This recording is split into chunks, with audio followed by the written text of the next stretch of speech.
Ok, alors YouTube. Maintenant, back, mindless pickers. This episode is sponsored by Curiosity Stream. This episode sponsored by Brilliant. Yeah, let's do This episode is sponsored by Curiosity Stream. stream.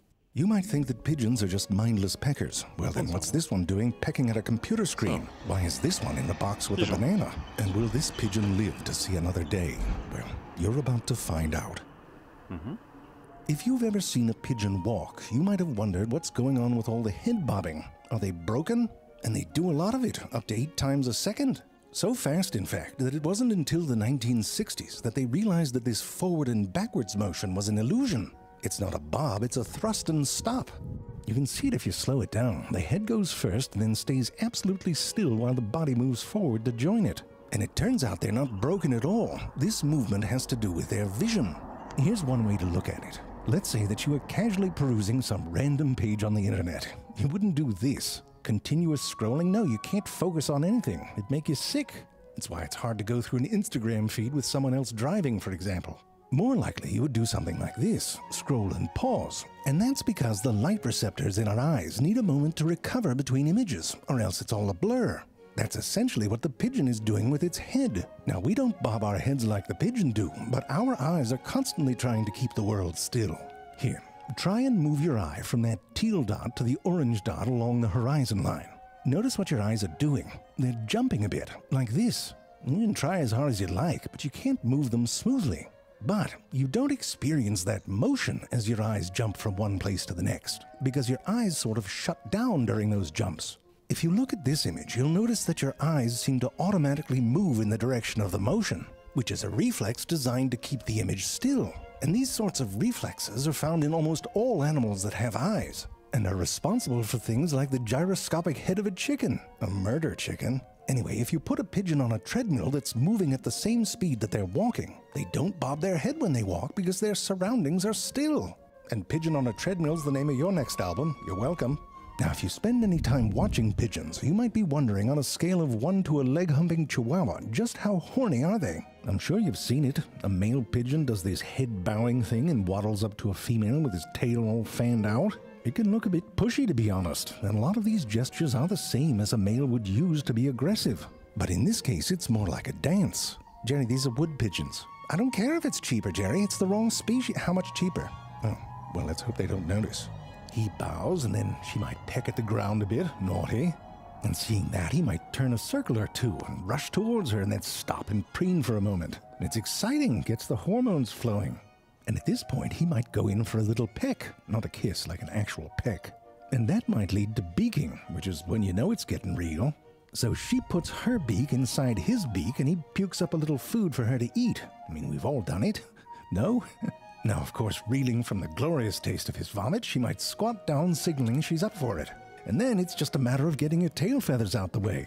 But of course, if you're out on the street watching, most of the time it doesn't seem to go that well for the males. And you might think the whole pigeon scene is a bunch of bachelors getting rejected all day. But here's the thing. First off, pigeons will often mate for life, which means a lot of these pigeons probably know each other, and it's more of a, no, Steve, I don't know what has 2 thumbs and wants to get laid.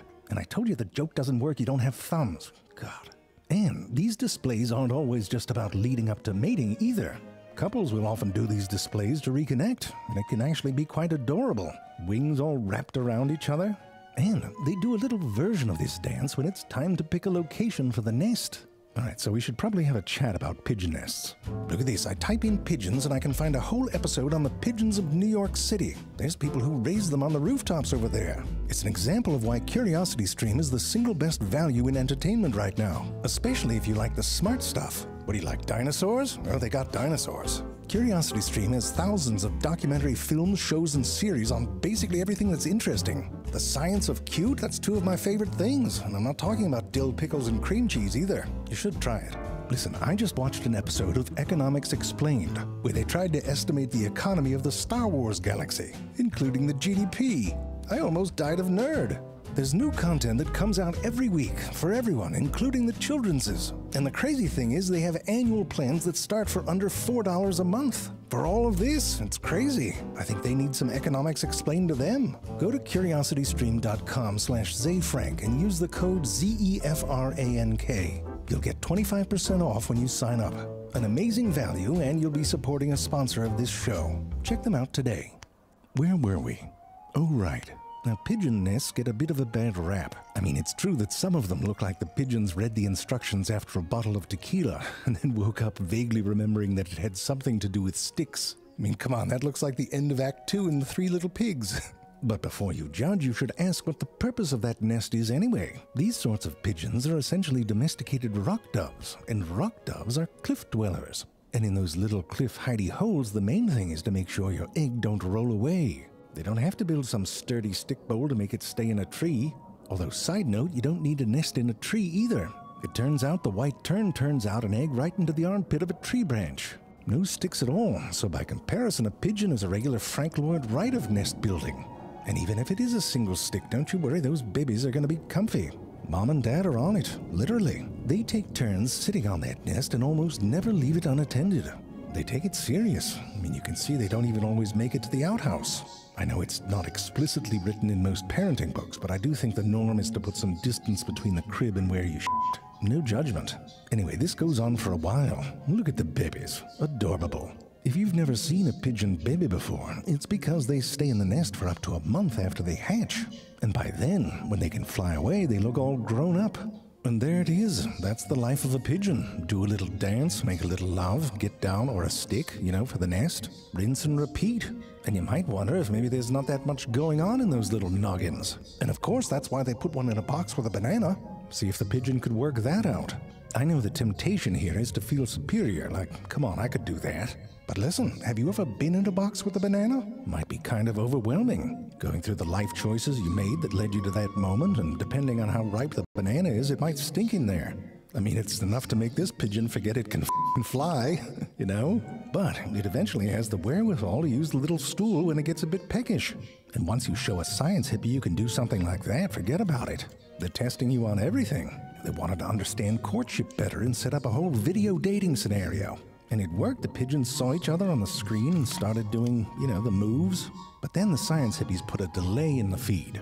So he's like, what's your name? And she says, nothing. And he says, do you come here often? Nancy. And he's like, oh, is Nancy a name? And she's like, no, it's my first time. And the whole thing gets screwed up, but now they know that there's some back and forth going on. And you might be thinking, well, what are they looking for? What makes a bird attractive? So just like on Tinder, you can show a pigeon photos and see which one elicits a courtship response. And you can manipulate those images to accentuate certain traits. Maybe make the eyes bigger or that. I mean, if you have Photoshop open, you might as well go for it. Anyway, it turned out that the eyes didn't matter so much, but they did like a nice-sized beak. But here's the thing, though. It didn't matter where it was. You could swap the beak and the eye, and they'd still be into it. What's crazy is, this has support from an experiment in the 80s. These baby chickens who'd never seen anything before had to choose between a stuffed bird and a stuffed bird that was all jumbled up. Remember, this is the 80s. Everyone's on cocaine.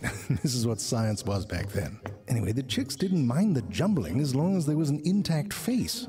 Like this one was on par with a normal bird, but this one was just a bit too much. And you might be thinking, if pigeons can get into a bird with a beak where its eyes should be, it's probably not so visually sophisticated. Alright, so let me ask you, which one of these is a picture of breast cancer? You don't know, but you can train a pigeon to tell you. Turns out they have sensitivity to patterns and visual relationships that's on some AI level shit. And they're doing it with images they haven't seen before, at an 85 to 90% level of accuracy. And that's not all. Pigeons can make children cry with science. Some pigeons were trained to discern good children's art from bad children's art, which apparently had to do with how realistic the drawings were. Again, the pigeons did a great job, sparing parents the cost of sending their kids to art school. You could have pigeon guidance counselors. Check this one out. You can teach a pigeon a bunch of words, some of them real words like bust, and some of them nonsense words like varn. Now the pigeon gets a treat if it pecks on a word that's real, or the star shape if it's a made-up word. Now you start mixing in new words that the pigeon's never seen before, both nonsense and real. And you know what? The pigeon's able to tell which ones are real and which ones aren't. It picked up patterns on what makes a word real. You can't bullshit a pigeon. And I'll tell you, if you want to invest in a company that makes peck-proof screens, because the science hippies seem to use them quite a bit. Here they got pigeons pecking color patterns in order for peanuts or whatever they eat. And then patterns made out of shapes. What is that, a book? A windmill? Oh, and the words peck me. Someone was having fun in the lab. And here they are remembering patterns even after the shapes get covered up. I mean, the bottom line is they have some pretty sophisticated visual cognitive abilities. Read not dum-dums. I mean, their brain is about the size of a walnut, but it's jam-packed with neurons. More than twice the density of our brain, but it has to process a lot of information. They have 2 highly sensitive areas or foveas in each eyeball compared to our 1, and they have a field of vision that covers 340 degrees. Compare that with the 0 degrees covered by a dead pigeon. And you need those kind of peepers if you have falcons chasing your ass from all directions. And it helps with navigation, especially from above. You try telling a Walmart from an IKEA just based on the shape of the roof. Let alone finding the exact park bench where that crazy pigeon lady has strewn morsels of stale hot dog buns. But you can release some pigeons 40 miles away from home in a place they've never been, and they can find their way back before dinner. So how do they do that? One more recent theory is that they create little molecules in their eyes that interact with Earth's magnetic field. So they can kind of see Earth's magnetic field, and that works day or night. I mean, if they've got that, it's a little less impressive. A big fly this way sign in the sky. I mean, I'd take back those war medals the pigeons got. It's bullshit. It's Varn.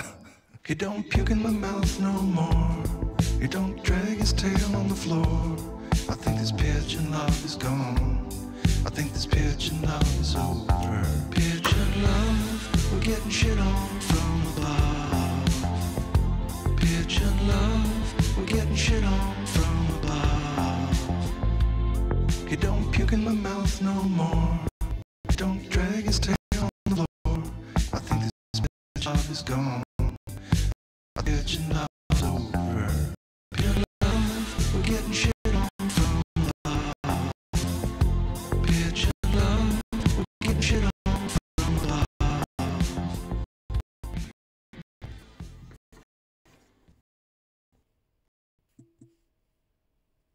How horny are they? I'm sure you've seen it. A male pigeon does this head-bowing thing and